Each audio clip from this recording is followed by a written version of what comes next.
So thank you, Sid, for being here tonight, and welcome to sunny Seattle springtime. Um, we're- Thank you. I've been walking around in the parka. so I'm a huge fan of both your books, and I actually probably helped many bookstores when Emperor came out, because I was chairing the Hutch board at the time, and I sent it to many of those members because I thought it was such an acute, wonderful description of how cancer is sort of an autobiography. But tell us about the relationship between, sort of, at one point you said the sequel and the prequel, and then how one led to the other in this new book, Right. The Gene. So, first of all, thank you. I'm a big Seattle fan. Take every opportunity to come over. The Gene is, when I finished writing The Emperor of All Maladies, and as you know, Ken Burns and I worked on a documentary on the book, I thought I was sort of done. That I would be. The Emperor of All Maladies won the Guardian Book Award. It was called the Guardian First Book Prize. And then someone very snarkily wrote a review saying, oh, maybe this should be also renamed the Guardian Only Book Prize. Because, there are people who write one book and they're done, and could be an incredibly important contribution, but that's what they've done and achieved. And I would be very proud to be that human being. But the question that was left over from that book, from Emperor, was the question, if cancer is the distortion of genetic normalcy, then what instructs normalcy in the first place? What tells our cells to be what they are? What tells our bodies to be how they are? So that was the question left over. What is the code? What is the code of instructions? And then something began to happen in the world that I could not ignore, and that is that we began to develop technologies to intervene on the code of instructions. So I like to write books when every book that I've written sort of answers one question. And the question that came up was very obvious. What happens to a machine that begins to recognize and write its own manual? What if human beings were that machine? If your genome was printed as a book form, it would be 70 or 75 full sets of the Encyclopedia Britannica. So every wall, for one human being, every wall of this auditorium would be lined with an encyclopedia.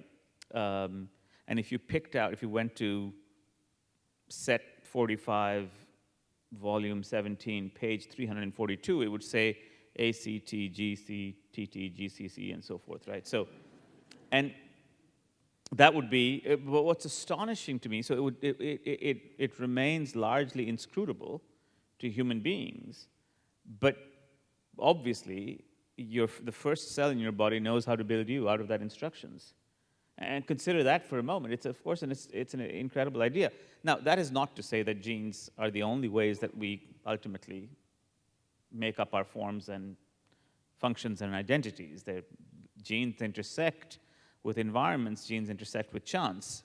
This is not to minimize the role of environments and chance, but it is to say that there is a code of master instructions, and the difference between you and your sibling, the relevant difference between you and your sibling who might have cystic fibrosis, whose life will certainly be changed forever because of the inheritance of that two mutant versions of the cystic fibrosis genes, in that encyclopedia is 2 words. Right? That's the relevant difference.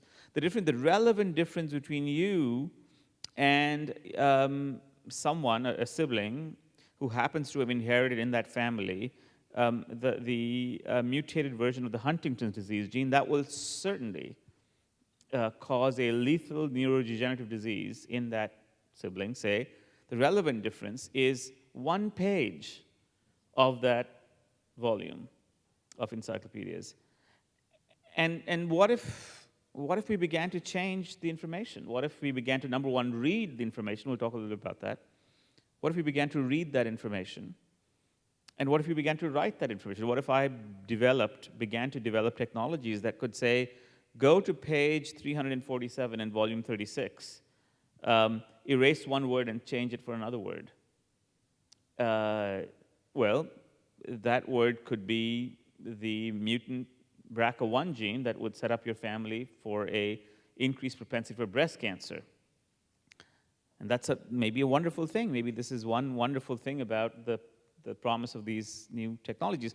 But what if that was a word that specified height or some more diffuse aspect of who we are? So these are not sort of abstractions, because in the last 5 or 10 years, as many of you know, we'll talk a little bit more about it, we began to invent technologies that allow us to do precisely that, to begin, not in completion, but to begin to read the human genome, and to begin to make deliberate changes in the human genome. We can begin to rewrite the code of instructions that we have. And so that was the second piece. And the final piece, and I'll talk a little bit more about that in a second. The final piece is that none of this is an abstraction for me either. I mean, I have a family where, I have a family history that's blighted. The only word I can say is blighted with the history of mental illness, genetic mental illness, crossing now 3 generations. I have a cousin, as we speak, permanently institutionalized with schizophrenia. So these questions were not sort of, far away. I'm a cancer physician. These weren't things that I was thinking about in the great distant future. I was thinking very personally, should I sequence my own genome? I have 2 daughters, 12 and 7. What if in 10 years from now, we began to get the information that would tell you about the propensities of each of these 2 daughters to develop this illness? And put yourself in these positions.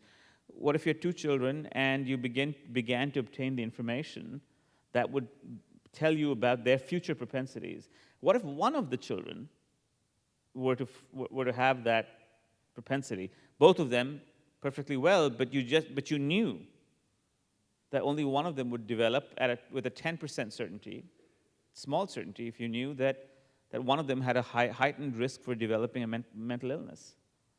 Would it change who you were? Would it change your relationship with your 2 children, who are at this point of time, say, completely healthy? What if, I began to speak to families in which, again, there are 2 daughters. One daughter has the mutant BRCA1, has inherited the BRCA1 genetic mutation that sets that daughter up for a future history of breast and ovarian cancer. There are 2 daughters, both 6 and 12 years old, but only one of them carries this propensity. And of course, the mother says to me that their relationship with these 2 daughters has changed completely. Mm-hmm. But now imagine this not across one gene, but across hundreds of genes, thousands of genes. Imagine being able to read this information. Imagine being able to aspire to correct this information. These technologies that we're beginning to approach will make technologies like social media and Airbnb and Uber seem like child's play. So that's the genesis of the book. But and I think you write in such an extraordinary way where we sort of tell the story chronologically, but at the end, and maybe I'm getting to the punchline, it seemed like you were really trying to make a fairly compelling case about normalcy and what is normal. And I think normalcy is the antithesis of evolution. And I'd love to explore that a little bit more, because I think you made some profound comments about sickness and wellness and how we see aberration and normalcy, and it seemed to be very so, one of the questions that I take up in the book, which has to be taken up, so just to give a little bit of background about all of this, I was on stage, the gene was the NIH's book for the year, so the National Institutes of Health picks one book, and it's launched this new program in which, through the entire institute and all of the members, they pick one book. And I don't know what book it's going to be next year, but the point is to coalesce a series of conversations around the future of health. I was fortunate to have that, and so I went to the NIH, and Francis Collins and I were on stage, and Francis said, no joke, said, what do you think the first normal feature that we'll intervene on in the human genome? And I said, if you ask me completely honestly, it's going to be height. I think within the next 10, not a joke, I think within the next 10 years, we will begin to ask the question, should we start intervening on human height in societies where there's a premium placed on human height? And if it seems as if it's some kind of faraway future, the capacity for genetic diagnosis has already dramatically altered societies. Think of countries like India and China, where because of gender selection, fundamentally a genetic selection, societies have now, powerfully switched gender ratios. In places, there are 700 women to 1,000 men. I mean, can you imagine the destabilization that is caused? Human history has not seen such a society in its past. So this is just to give you an example. These are not faraway ideas that exist in some kind of vacuum. This is now. So your question was, what about normalcy? What are my thoughts about it? One thing that I began to understand when I started reading about the history, and this is obviously was inspired also by my own personal history, is the question of what is normal. Who defines what normal is, and who defines where suffering begins? What is extraordinary suffering? Is it extraordinary suffering to be a woman in a society where there are 700 female children to 1,000 male children? Is that extraordinary suffering? Where do we draw that line? And you created sort of a framework, a triangle in which we should think through some of those questions and ethicals. And I think that's very pertinent. So that triangle came to me very late in the book. I kept banging my head against the question of how do we know, where do we operate in the next 10 years, 20 years, what will be decided? So I'll tell you the triangle and I'll let you think about it. So the question that's behind the triangle is, under what circumstances should we begin to intervene on the human genome? And it seemed to me that there were three criteria. One criteria I've talked about already. One edge of the triangle is extraordinary suffering. So I'll come back to that, but the question is, diseases, illnesses that cause extraordinary suffering. The second criteria is a criteria of certainty. I call it penetrance, which is to say that the gene must cause the disease. Most human conditions, most human traits are, there's no clear one-to-one link between the gene and your function or form. Most human traits are governed by multiple genes. Height is a good example. And so multiple genes govern who we end up being. And so at least at the first outset, there should be a powerful relationship between the gene and the feature. We shouldn't be intervening on genes or genetic information where the link between that gene and the trait or characteristic is weak or loose, because we'll have all sorts of unintended consequences. So that's the second sort of certainty, penetrance, mapping, a kind of powerful relationship between the gene and the feature. And the third one, which emerges from the history of eugenics, and from Nazi eugenics, from eugenics in the United States, is that we've got to let this happen without state mandate, without coercion. So a lack of coercion would be an important feature. That there should be no justifiable coercion or justifiable. It should lie within the bounds of freedom and reason. So I don't need to tell this audience that all three of these are questions where the words demand a deep kind of moral thinking. Who defines extraordinary suffering, right? Who says what suffering is, and where do you draw that line? Who tells us what the exact, where is the cutoff for the propensity of a gene to cause a problem? Is it 10%? If I were to say to you, I found a gene where which increases, as a hypothetical, which increases the risk of breast cancer in your child makes it 175% the risk in the general population. Is that the cutoff? Is that, do we say, well, that really, the disease has extraordinary suffering associated with it, so we should really go ahead and intervene on that. And then the third idea, what is coercion?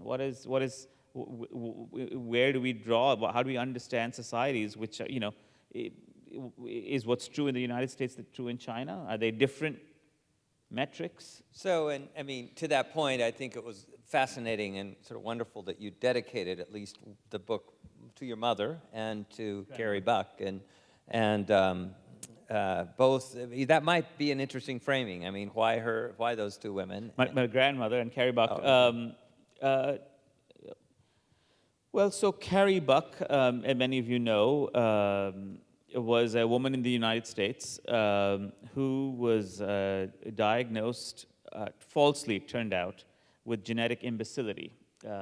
This was a powerful moment in the 1920s and 1930s when eugenics, people think of eugenics, the idea that you can make better society through genetic intervention. People think that, it's a Nazi Germany phenomenon. But it's absolutely not. And it's important to recognize that it's an aspiration that goes right back to Plato. We've been aspiring to change societies through genetic intervention from the minute we began to think about heredity in societies, long before the word gene existed, long before our understanding of societies is, as the spread of genes in societies. So this goes way back. It is one of the fundamental aspirations to change our societies through manipulation of heredity. So the idea of eugenics was incipient in writings way back to Plato. The word was born through the work of Francis Galton in England, and in England in the late 1800s and the early 1900s. To be a eugenicist was to be progressive. The progressive people signed up to the idea. Many famous Victorian and post-Victorian progressives were eugenicists. They wanted to improve societies by manipulating heredity. Then this idea metastasizes to the United States, long before Germany. And it's in the United States that it sort of reaches a kind of manic adolescence. The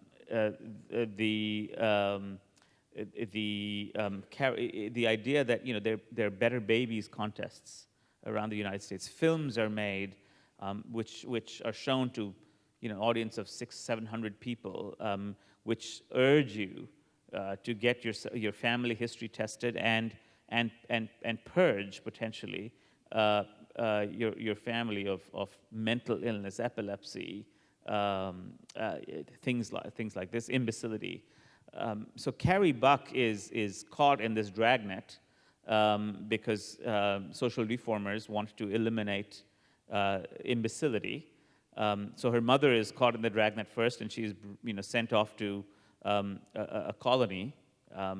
Carrie Buck is then also the daughter is then caught in this and also sent off to the colony, and then the state eugenicists say that we should sterilize you. We should make sure that you don't have any children, because the case climbs to. I'm sort of sitting. Sorry.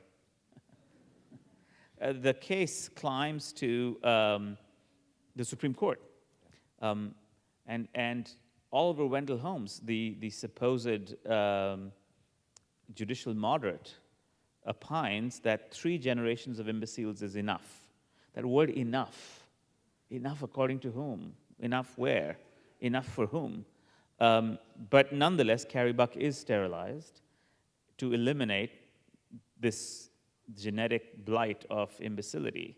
This is your history. This is my history. This is in Virginia in the 1920s. This is in this idea carries itself off in the various parts of the United States. So, in fact, when I first wrote the book began with Carrie Buck. She carried the book forward first. And when I read that book, when I read that first draft of the book, I said, God, no one's going to get through those first pages. So I moved Carrie to her chronological place, not to deny her historical place. So I moved Carrie Buck to her chronological place in history, because the book started with sort of a cold slap, and generally speaking, maybe not the best way to start a long book with a cold slap. But so she moved to her chronological place. But I wanted to signal the idea of that chronological place. I wanted to remind people that, here we are talking about new technologies that will allow us to change the human genome, powerful ways to control our future and identity and investigate who we are and where we're going. But just remember that there was a woman who paid a steep price for these aspirations. And Carrie Buck was not certainly the only character. I mean, in fact, your books are replete with sort of mini biographies. And this book, I mean, I loved Mendel and the whole story of the monk, and you went through Galton and Watson and Crick and Swanson and others. So when you're writing, I mean, did you just stack these stories together? I'm always fascinated by how, those biographies bring a deep, complicated scientific story to life. And sort of how do you think about those stories? Is this about a science of great men and women, or is it about men and women who happen to inform great science? So the way the books are written, I like to trace the history of an idea. Mm-hmm. Though that's important to me. I will talk a little bit about this. The prequel and the book on cancer is part of a trilogy, which will be completed, and then maybe that will end the books. Something doubts me. But nonetheless, the way I think about the books, certainly the way I learned to write for Emperor, is I make a huge chronological diagram of the history of an idea. And in fact, you'll find that some version of the diagram, usually at the end of the book, there is in the gene. If you flip to the last pages, you'll find the history of the idea. And that history of the idea, I ensure that isn't a history of an idea in science. I want the history of the idea to be in its fullness. What does human heredity mean? Not just in DNA, but what does it mean for culture? What does it mean politically? What does it mean?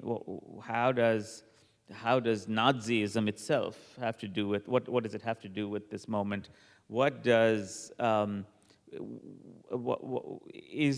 we personalize the question of how we want our children to look and feel and be, what does that mean to society?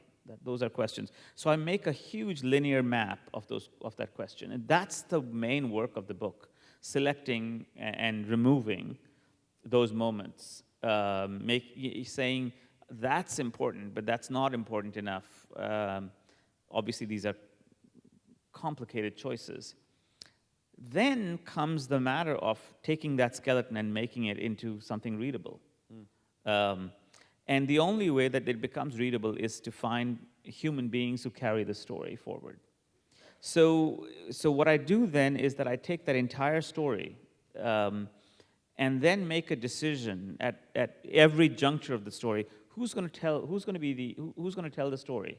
Is it going to be a patient? Is it going to be me, my history? Is it going to be Mendel? Is it going to be the first kid who receives gene therapy? Is it going to be, when we talk about uh, whatever arena that I'm talking to. Mitochondrial Eve. It's a section in the book about this idea that all of us are descended from now. It seems, if you go backwards, it's gone to one single human being. How do you tell her story? Do you conjure her up as a character? Could she speak?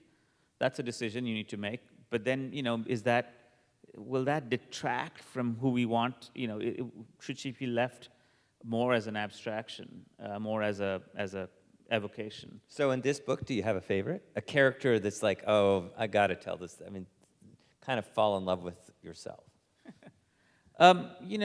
Every person in the book. I'll give you a real answer, but let me just give you some background. I'm not trying to be a weasel here and trying to make a... So I try very hard to create, at least in my own brain, a kind of an empathy or a sympathy for every human being here.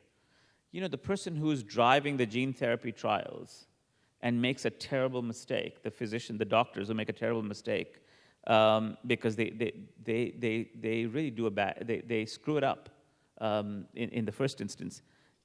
But you want to know why. You want to know why. What's driving them? You want to know what is driving someone like Wendell Holmes to say 3 generations of imbeciles is enough. What is driving that anxiety? What does enough mean? Similarly, what is driving Watson and Crick? What do they want to find out? What is driving Rosalind Franklin? She's a great character in the book. So that's the background to all of this. I go into these people's lives. I read their letters. I read their, but of course, remember, I'm doing this because I'm not a biographer. Actually, I'm not a particularly good biographer. To me, what's interesting is the idea and the history of the idea. I'm doing this in service of that chronology, of that lineage, asking the question over and over again. So you have a favorite? Do I have a favorite? So, well, the early parts of the book tend to live more in my life because I've lived with them longest. Mendel is a great favorite of mine because I went to the monastery, and it shows, I think. I went to the monastery. This is, the ironies of all ironies, right? So you have a monk who is studying peas, who is working. I went to the garden. The pea garden is smaller than the stage, right?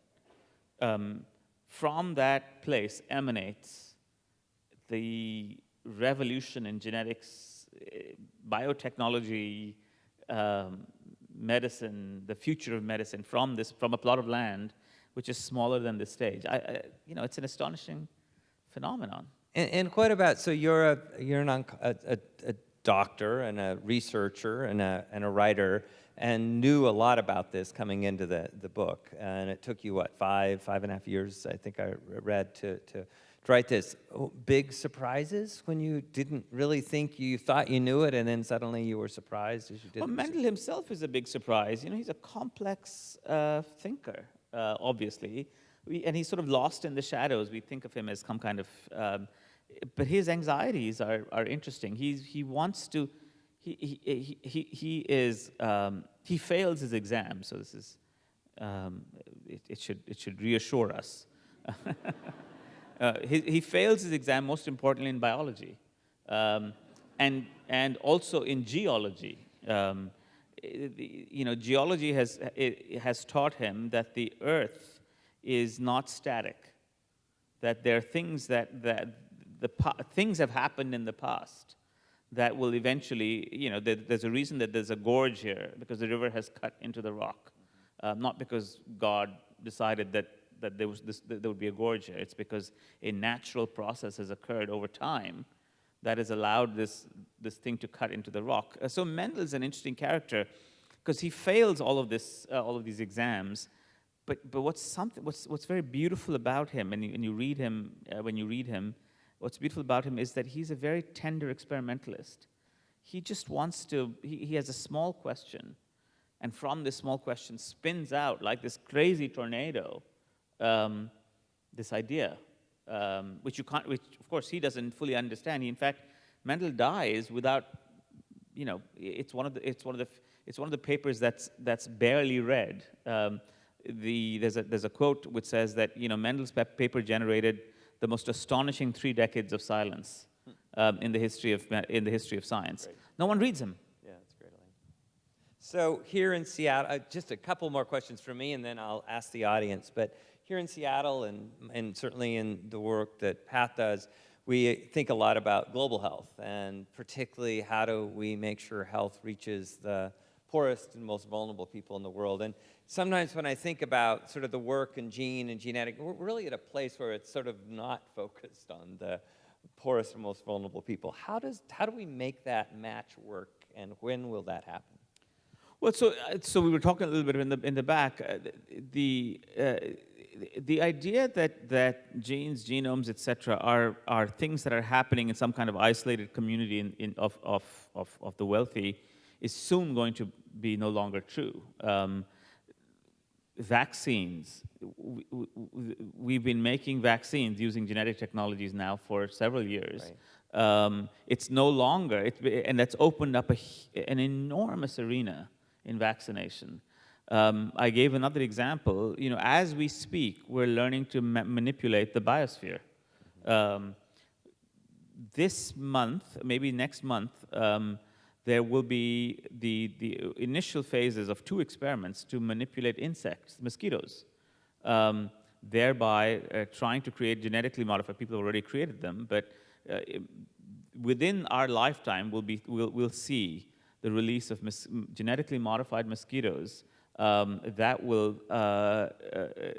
may block the transmission of diseases such as malaria in the world. So.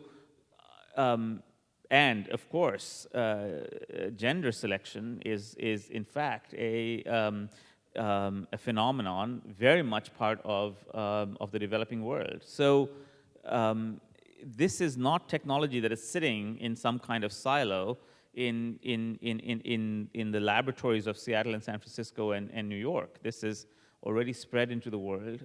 We're already part of it. And in fact, its release in the developing world has occurred simultaneously as its influence in the developed world.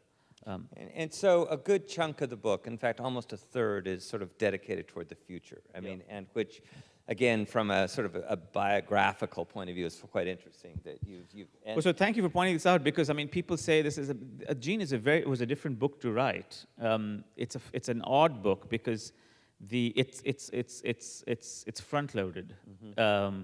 Emperor was back-loaded. Gene is front-loaded. You have to make your way through the science first.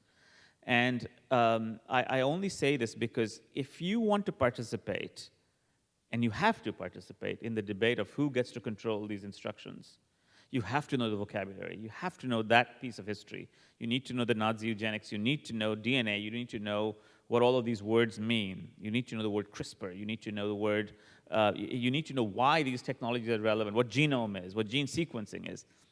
But then what was interesting about this book is that a third of the book, very perceptibly you're pointing out, is about the future.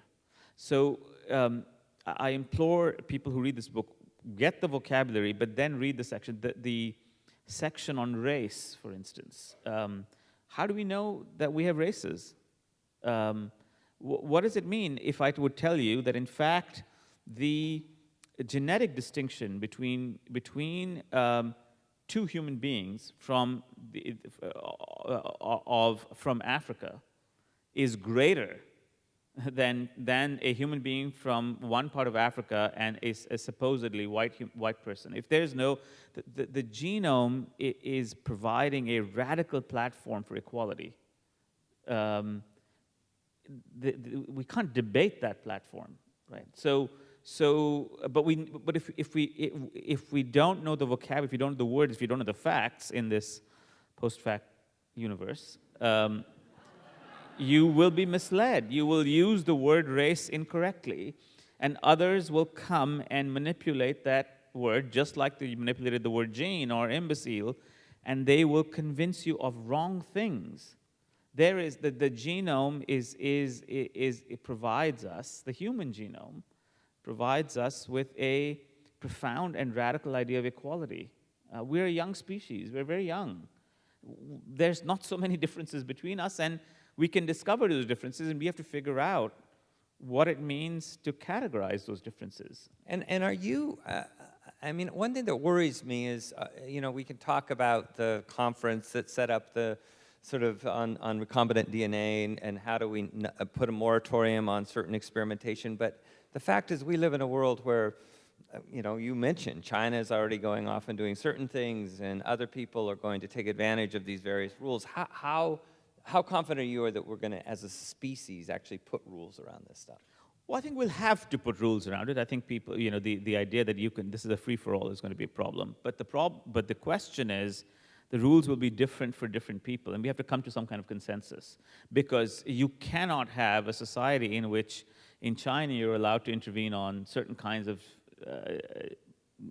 genetic variations, whereas those are not intervenable in the United States. Yeah. That would be a tough society to live in, because people would start asking the question, but we are human beings, aren't we? Why is it that that you can do this in China, what you can't do in the United States? So there will be some important convergences. I think they're important, but the only way we can get to that convergence is if all of us know the vocabulary. So again, read the section on identity, read the sections on race, read the section on what we know and we don't know about gender identity or sexual identity in the book, because that's the questions that our children, I think, these would be questions that our children will be debating very deeply.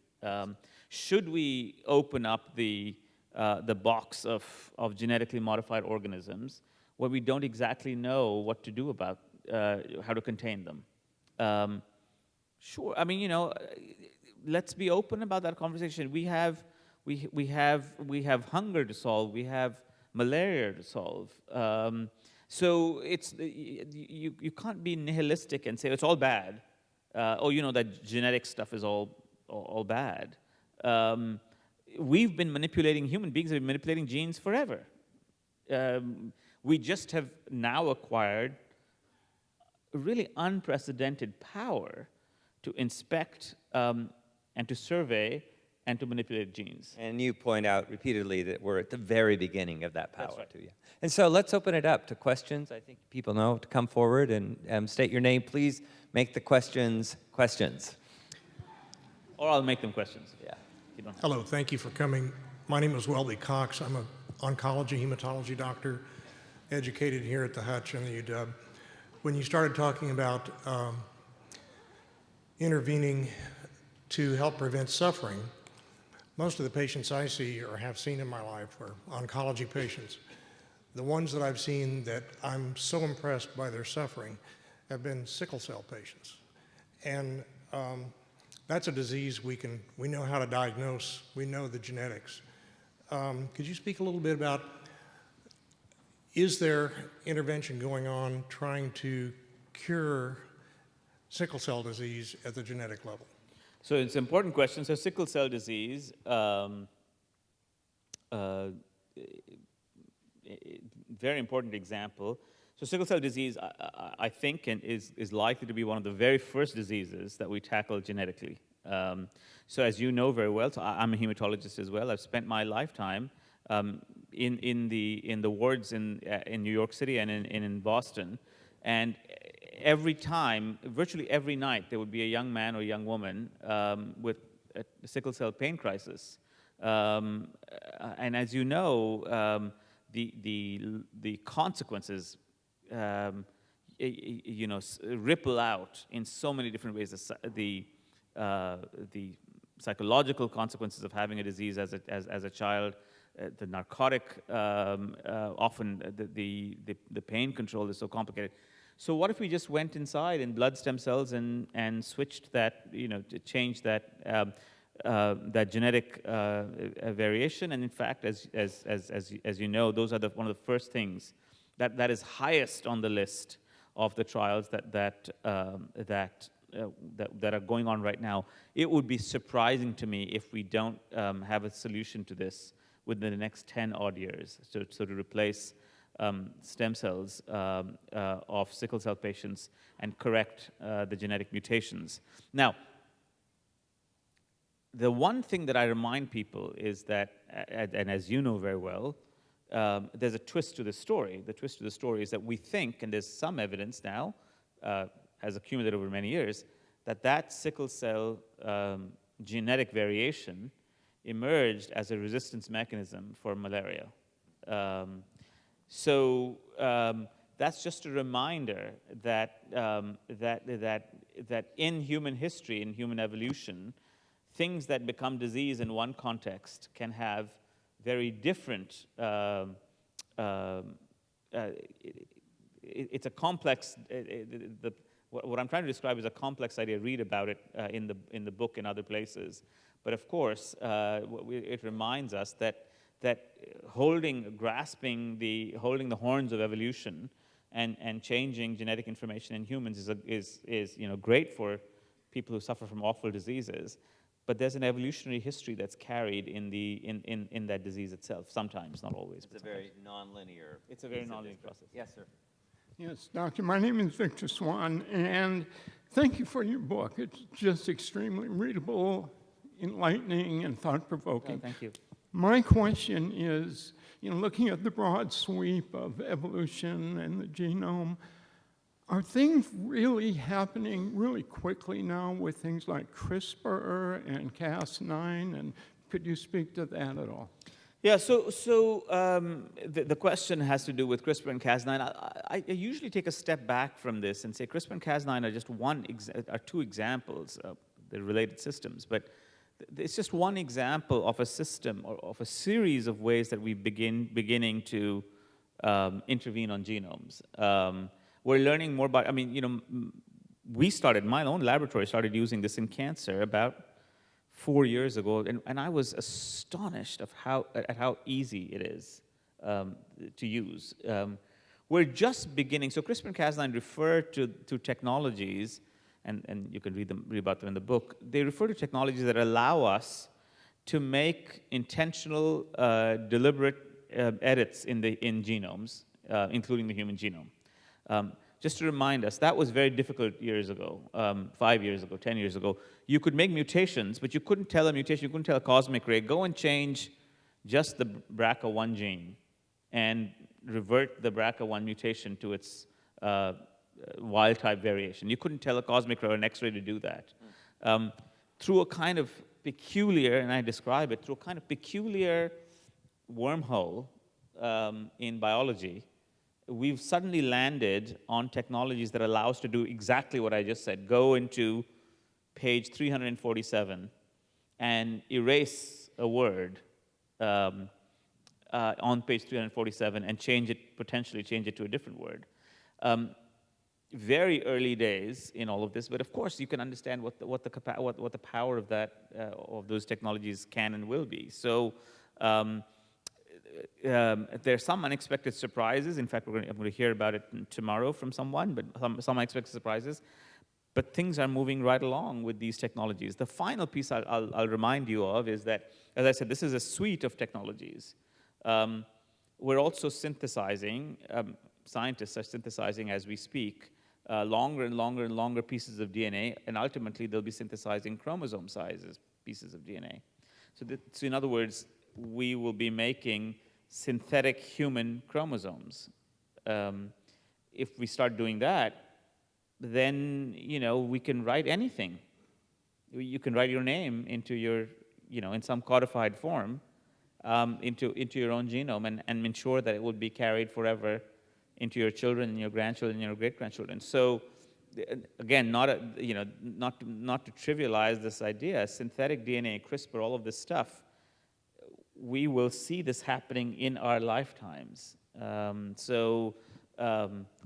the vocabulary, learn what it means, understand the biology, because if you don't participate in the conversation, someone else will. Great. I promise this isn't a statement, it's actually a question. But as we approach the beginning of human-driven evolution as opposed to sort of nature-driven evolution in a Darwinian sense, it seems we'll be driven by a very different set of rules and desires. I admire that you say that we can and should pursue consensus, but everything about human history says we are going to pursue something similar to profit. So I'd just like to hear your thoughts about how we can be very realistic about that future, which includes a likelihood that we will be pursuing profit from everything we learn, including CRISPR-Cas9 and gene editing. And you talk about that in the book. Yeah, so I mean, the longer discussion is in the book, so I would encourage you to read. It's a pages and pages of discussion in the book, but the question is a very provocative one, which is, it's great to say in principle that you'll get consensus, it will be driven by consensus, but ultimately, if we personalize eugenics, if we personalize these aspirations to have children who are free from diseases, but also enhance their features, what would happen? So just to tell you where we are, 4, 5, 6 weeks ago, the National Academy of Sciences in the United States had a panel, held a panel, and decided that for the first time, it would be permissible for human beings to begin to make genetic interventions on human sperm and eggs. That's a big deal. The criteria they used actually are very similar to the criteria in the book. They point out this idea of extraordinary suffering. They pinpoint the idea of penetrance or causality or etc. And they don't go into the arena of freedom, but rather they talk about justifiable alternatives. There should be no other justifiable alternative to the therapy being pursued. In other words, if you can treat it medically in other ways, do so. But if you cannot, if there's no other way to do it, it said that it was permissible to consider intervening on the human genome in sperm and eggs, in the germline of the human genome. That is step one at trying to get a consensus in all of this. But you're absolutely right. As we personalize this, and as they're driven by, profit's a different question, but as they're driven by personal motivations, it is important to remember that personalizing eugenics is really no different in its ultimate end as state-mandated eugenics. It just changes the locus, I believe, of the behavior. The locus of the behavior changes from the state that believes certain kinds of peoples are better than certain others, and essentially removes that locus from the state and replaces it in the locus of the individual, allowing you to decide who the right kind of person is going to be that you want to have as your child. But the end point of that, while it shifts the locus of responsibility, the end point comes to the same, which is to allow people to make decisions about who they want, who we want children to be. I was asked a question. I just want to point this out importantly. I was asked a question before. I just want to point out that it seems that we're in a kind of infancy of all of this. In fact, early attempts to predict human futures from gene sequencing have been very successful with single genes, sickle cell, cystic fibrosis, BRCA1. But as we sequence more, and most importantly, as we store that data and we begin to use artificial intelligence and deep learning algorithms to inspect those genomes, we will begin to unleash technologies which we may not be able, this is the riding the tiger situation. Do you want to unleash artificial intelligence on the human genome? Do we really want to know? Do we really want to get report cards for our children that say that they have a 5% propensity or a 10% propensity of developing something or the other? And again, I come back to the Heisenbergian principle, which is that if you know, does it mean that you will therefore change your relationship to that child? So I don't mean to have I don't have a simple answer to your question. I'm not going to say, let's have a national policy that does this and doesn't do that. The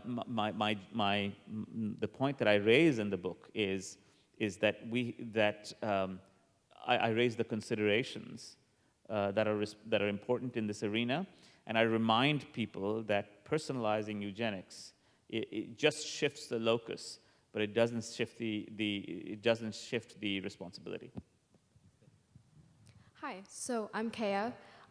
So kind of the pinnacle of Americanism and how we uphold our democracy here is debating diametrically opposed views, and that's kind of how we inform ourselves and determine our futures. And right now we live in the midst of this debate of science-based policy versus politics-based facts, or alternative facts, if you may, if I may. And on that side of politics-based facts, there ought to be some rhetoric against this genetic intervention in the government. How do you predict that type of rhetoric will play a role in our progress in genetic intervention? So let me understand the question. Are you saying that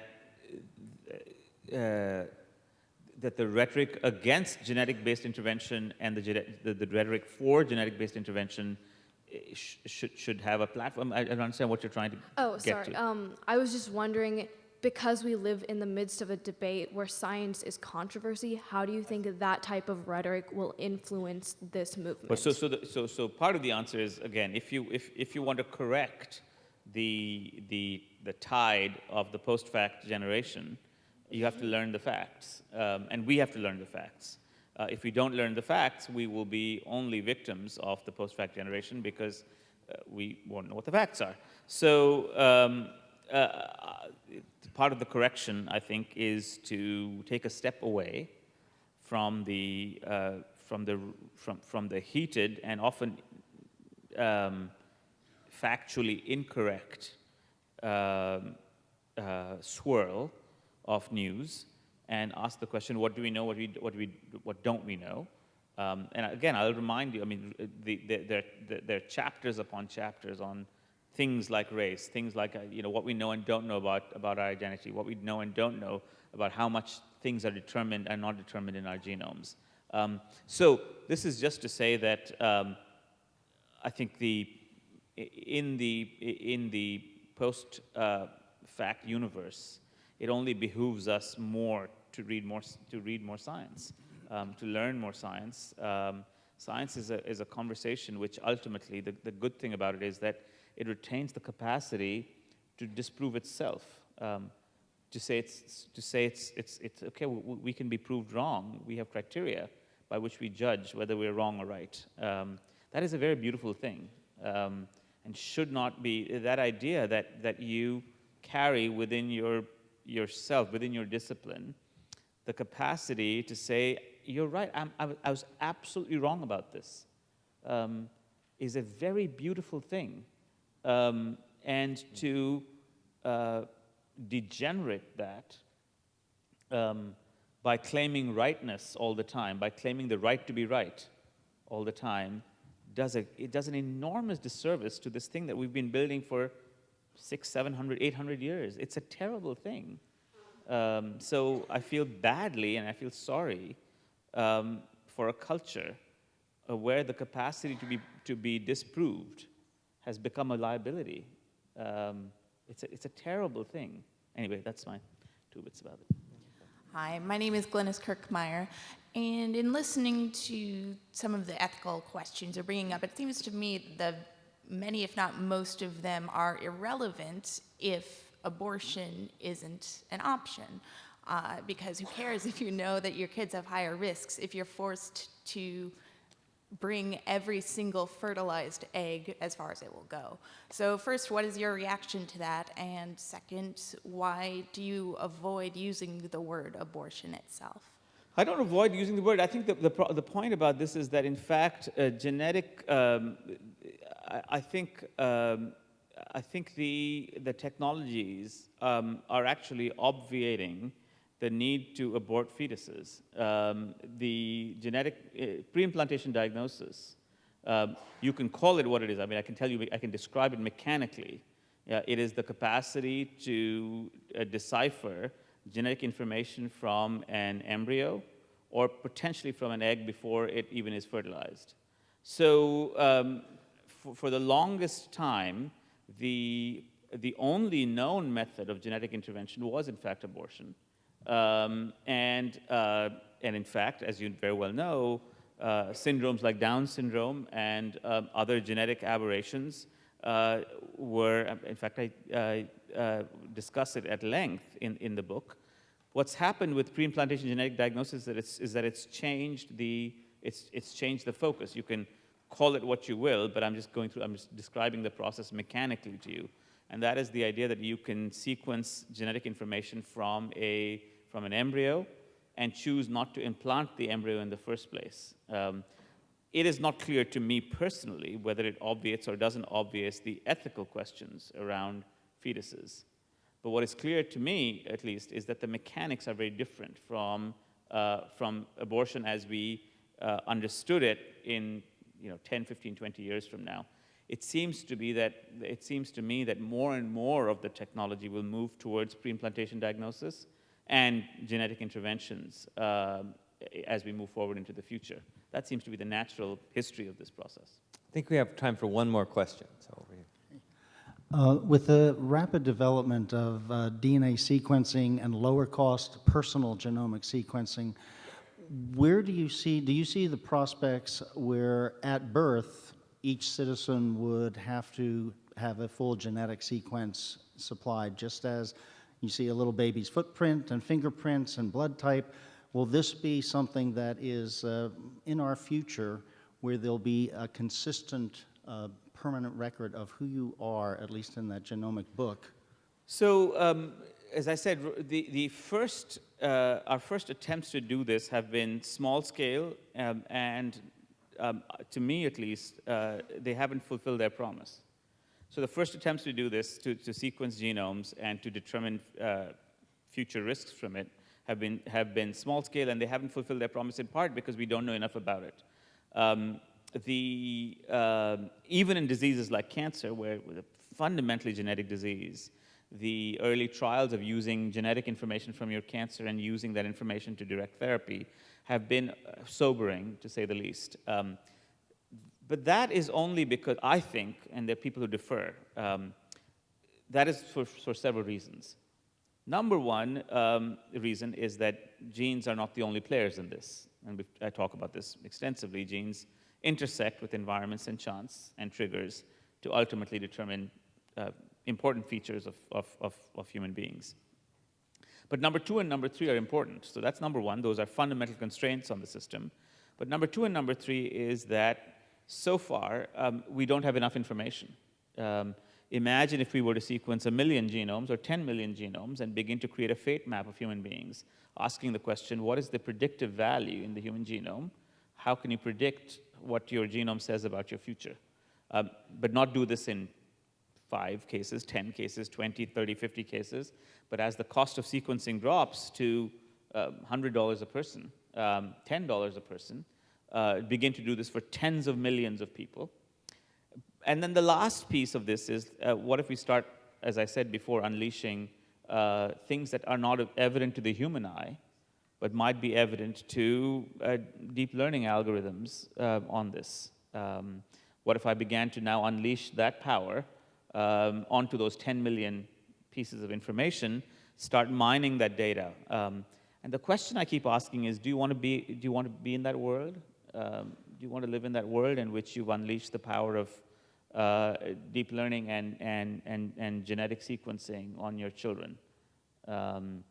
What will we do as we move forward? Gene sequencing costs drop, and so you begin to have this situation where you create the vision of a human being before that human being has actualized that vision.